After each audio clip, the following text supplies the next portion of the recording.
Hello guys, स्वागत है आपका मेरी एक न्यू वीडियो में। शुभम डेली न्यूज़ चैनल पे आप सब कैसे हो? उम्मीद करता हूँ आप सब ठीक होंगे।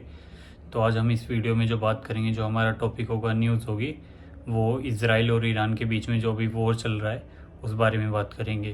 तो आज जो ये वॉर चल रहा है, ये रीज़न क्या है और ये वॉर क्यों स्टार्ट हुआ, तो उस बारे में हम पूरे तरीके से इस वीडियो में बात करेंगे। तो गाइज़, ये जो वॉर है इज़राइल और ईरान के बीच में इस रीज़न से स्टार्ट हुआ कि इज़राइल ने पहले अटैक किया ईरान के ऊपर, और रीज़न ये था कि ईरान जो है वो न्यूक्लियर वेपन बना रहा है, परमाणु बम बना रहा है, और इज़राइल को ये खतरा है कि वो अटैक ना कर दे, क्योंकि जो इज़राइल कंट्री है वो काफ़ी ज़्यादा छोटी है। तो इज़राइल ने ये भी बताया कि पहला रीज़न है परमाणु बम बनाने का। ईरान ज़्यादा से ज़्यादा परमाणु बम बना रहा है, उसके काफ़ी ज़्यादा नज़दीक है।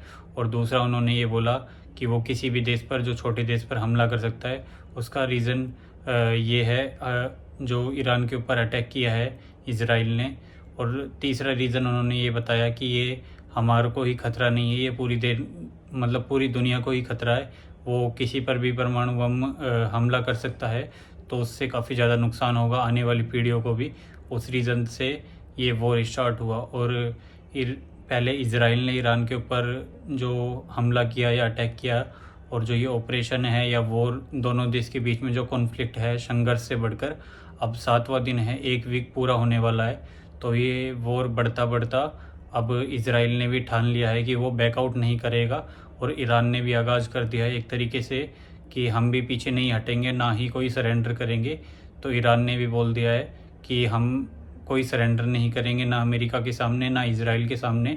हम पूरे तरीके से बदला लेंगे और अब हम बैकआउट नहीं करेंगे, ऐसा इज़राइल और ईरान दोनों देशों का कहना है। तो गाइस, जैसा कि आपको पता होगा, G7 एक सम्मेलन हुआ था, मीटिंग हुआ था, G7 समिट आप बोल सकते हो, जो कि कनाडा में हुआ था, जिसमें कि 7 देश शामिल थे, जिसमें कि इंडिया भी शामिल हुआ था, और साथ ही अमेरिका भी शामिल हुआ था। डोनाल्ड ट्रंप भी गए थे, बट वो जल्दी ही वापस आ गए थे, और उसमें पीएम मोदी भी गए थे। और सभी G7 मीटिंग जो सम्मेलन हुआ था, उस सम्मेलन में कनाडा में जो हुई थी, उसमें सब इज़राइल के सपोर्ट में थे, पक्ष में थे। और उन्होंने जो एटॉमिक बम है या परमाणु बम है, उसका विरोध किया। और साथ ही उन्होंने बोला कि ये पूरे देश, पूरी दुनिया के लिए खतरा है, हम इज़राइल के साथ पूरे तरीके से खड़े हैं। और उन्होंने इज़राइल को सपोर्ट भी किया G7 मीटिंग में। तो अभी अमेरिका भी इस वॉर में धीरे धीरे एंट्री ले रहा है, और डोनाल्ड ट्रंप ट्वीट कर रहे हैं, और उन्होंने ईरान के जो लीडर हैं उनको गुड लक भी बोला है। उन्होंने ये भी बोला है कि ईरान को बिना किसी शर्त के, कंडीशन के सरेंडर कर देना चाहिए। बट जो ईरान के लीडर हैं, मेन लीडर, पर आप बोल सकते हो बड़े लीडर हैं, उन्होंने बोला है हम किसी के सामने सरेंडर नहीं करेंगे, ना ही अमेरिका के सामने और ना ही इज़राइल के सामने, उन्होंने ऐसा बोला है। और साथ ही उन्होंने बोला है, अगर अमेरिका के जो प्रेसिडेंट है डोनाल्ड ट्रंप, उन्होंने बोला है अगर ईरान बैकआउट नहीं करता या सरेंडर नहीं करता, तो हमें इज़राइल का साथ देना पड़ेगा और हमें भी अटैक करना पड़ेगा। तो उसके जवाब में ईरान के जो लीडर हैं, प्रमुख लीडर हैं, उन्होंने बोला अगर अमेरिका इस वॉर में एंट्री करता है या इज़राइल का साथ देता है, तो उसको बहुत बुरा खामियाजा भुगतना पड़ेगा, इसके बहुत बुरे रिजल्ट होंगे अमेरिका के। वो भी उन्होंने एक तरीके से चेतावनी या धमकी दी है, और उन्होंने सरेंडर करने के लिए मना कर दिया है। और आज जो वॉर का 7वां दिन है, ऐसा पता चल रहा है, और ये वॉर धीरे धीरे बढ़ता जा रहा है। और भारत की जो साइड है वो इज़राइल की साइड है। और क्योंकि ईरान में और इज़राइल में भारत के काफ़ी ज़्यादा छात्र हैं, स्टूडेंट्स हैं, और काफ़ी ज़्यादा लोग जॉब भी करते हैं, तो उसमें से सैकड़ों से ज़्यादा, 100 से ज़्यादा आज ईरान से स्टूडेंट्स दिल्ली एयरपोर्ट आज वापस लाए गए हैं, उसमें पता चल रहा है। और काफ़ी ज़्यादा लोग अभी भी ईरान और इज़राइल दोनों में हैं। और चीन के लोग, या आप बोल सकते हो इंडोनेशिया, मलेशिया या रूस के लोग वहाँ दोनों देशों से निकलने की कोशिश कर रहे हैं, क्योंकि वहाँ पर।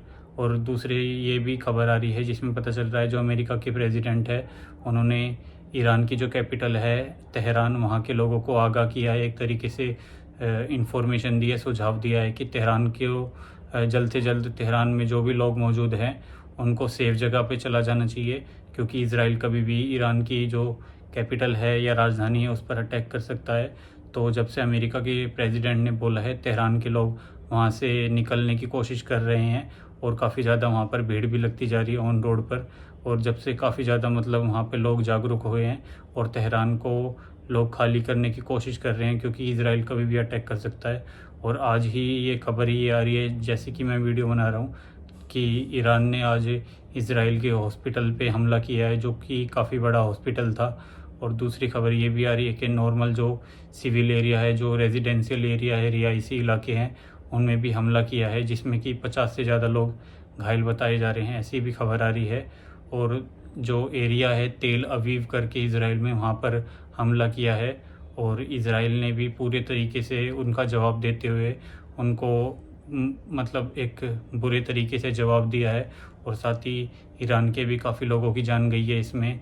ईरान के लगभग 600 से ज़्यादा लोगों की जान गई है, और लगभग 600 मतलब 600 से ज़्यादा लोगों की जान गई है। और 1300 से मतलब 1000 से ज़्यादा मतलब 1000 से ज़्यादा अभी लोग घायल बताए जा रहे हैं ईरान में। तो ये वो धीरे धीरे बढ़ता जा रहा है, और इसमें चीन और रूस अभी ईरान की साइड है, ऐसा बताया जा रहा है। और इसमें गाइस अभी ये भी पता चल रहा है, जो अमेरिका के प्रेसिडेंट है डोनाल्ड ट्रंप, उन्होंने एक तरीके से सुझाव दिया है, सजेशन दिया है रूस को। वहाँ के जो प्रेसिडेंट है पुतिन, उनको ये बोला है पहले अपने जो आपका वॉर चल रहा है रूस और यूक्रेन का, उसको सीज़ फायर कर लो, ख़त्म कर लो, फिर आप इजराइल और ईरान के वॉर में बढ़ना।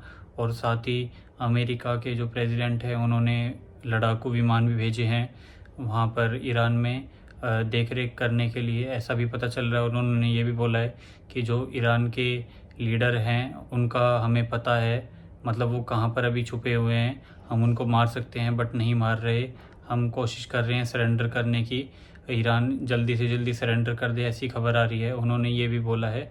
और वैसे तो एक तरीके से इसमें अमेरिका के जो प्रेसिडेंट है या अमेरिका जो कंट्री है वो पूरे तरीके से बढ़ चुकी है। और उन्होंने ये बोला है हम इसराइल के साथ पूरे तरीके से सपोर्ट में खड़े हैं, और हम परमाणु बम के विरोध में हैं या सपोर्ट में नहीं हैं, और हम कभी भी हमला कर सकते हैं, उन्होंने एक तरीके से बता दिया है ट्वीट के जरिए, या जो वॉशिंगटन डीसी में जो वहाँ पर प्रेस होती है, जो आप बोल सकते टीवी चैनल्स को, उन्होंने इन्फॉर्मेशन दे दी है। बट खबर ये आ रही है जो ईरान है वो इजराइल के जो नॉर्मल लोग हैं, जो आम जनता है, जो नॉर्मल सिविल एरिया है, रेजिडेंस एरिया है, वहाँ पर हमला कर रहा है, जैसे हॉस्पिटल, कॉलेज या तेल अवीव एरिया है, जो वहाँ पर हमला कर रहा है, लोगों की जान लेने की कोशिश कर रहा है। बट जो इजराइल है उनकी साइड से ओनली जो एरियाज़ है, एयर डिफेंस एरियाज़ है, जहाँ पर परमाणु बम बनने की तैयारी हो रही है, यहाँ जो एरिया है नॉर्मल सिविल एरिया पे इजराइल की साइड से अटैक नहीं हो रहा है, बट उसमें भी लोग मारे गए हैं, ऐसी खबर आ रही है। और ये धीरे धीरे वॉर अब बढ़ता जा रहा है, और दोनों देशों ने ये भी बोल दिया है कि दोनों एक दूसरे के देश के विरोध में खड़े। उन्होंने ये बोला है कि बुरे से बुरे खामियाजा मतलब भुगतना पड़ेगा, एक दूसरे के अगेंस्ट की कंट्री के अगेंस्ट में बोला है इजराइल और ईरान ने। और दोनों ने बैकआउट करने के लिए, सरेंडर करने के लिए मना कर दिया है।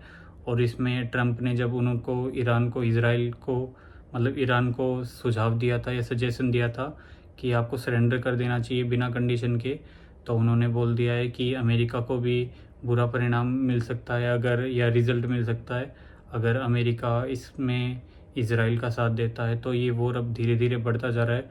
और वहाँ पर जो मतलब आप बोल सकते हो पूरी दुनिया में तेल की जो कीमत है वो भी बढ़ती जा रही है, जब से ये हमला स्टार्ट हुआ है।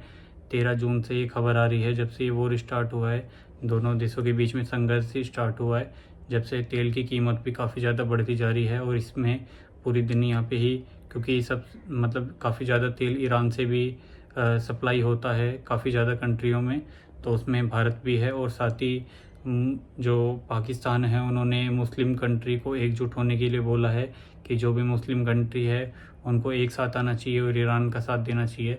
बट जो पाकिस्तान है या जो मुस्लिम कंट्री है वो ओनली ऐसा बयान दे रही है या सजेशन दे रही है, स्पीच दे रही है, बट कोई भी साथ देने के लिए तैयार नहीं है। बट इज़राइल के साथ काफ़ी देश मतलब सपोर्ट में काफ़ी देश रेडी हो गए हैं साथ देने के लिए, जैसे कि आप बोल सकते हो अमेरिका रेडी हो गया है, इंडिया भी रेडी है, और काफ़ी ज़्यादा कंट्री रेडी है। बट कोई भी मुस्लिम कंट्री अब इसके ईरान के साथ खड़ी नहीं हो रही है, खाली स्पीचेस दे रही है। तो अब वहाँ के जो लोग हैं दोनों देशों के, वो मतलब रहने के एक तरीके से वहाँ पर उनको भारी पड़ रहा है, और वहाँ से उनको जहाँ पर हमला हो रहा है उनको खाली करना पड़ रहा है और किसी बंकर में या किसी आप बोल सकते हो सेफ जोन में जाने की कोशिश कर रहे हैं। और काफ़ी ज़्यादा स्टूडेंट्स दिल्ली मतलब इंडिया के भी हैं और वो भी भारत वापस आने की कोशिश कर रहे हैं। और दूतावास जो है उन्होंने भी खबर दे दी है, जैसे चीन हुआ या रूस हुआ, उन्होंने भी बोला है कि वहाँ से निकलने की जल्द से जल्द कोशिश की जाए और सेफ जोन में चले जाएं, ऐसा उन्होंने बोला है। और भारत ने 100 छात्र स्टूडेंट्स को वापस भी बुलाया। आज मॉर्निंग में दिल्ली एयरपोर्ट पे ऐसी खबर आ रही है और काफ़ी ज़्यादा अभी भी फंसे हुए हैं 10,000 से ज़्यादा छात्र ईरान में।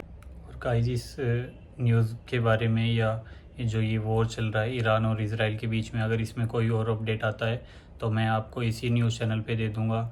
जो ये मेरा चैनल है शुभम डेली न्यूज़। अगर आपको वीडियो पसंद आई हो तो वीडियो को लाइक ज़रूर करना, कमेंट करना और अपनी फ्रेंड्स और फैमिली को शेयर करना। और अगर आपने चैनल को सब्सक्राइब नहीं किया है तो सब्सक्राइब कर लेना। मैं आपको इस पे जो भी ट्रेंडिंग न्यूज़ होती है या डेली की न्यूज़ होती है मैं इस पे अपलोड करता रहता हूँ वीडियो।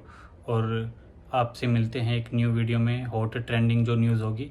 आगे के लिए thank you so much, take care.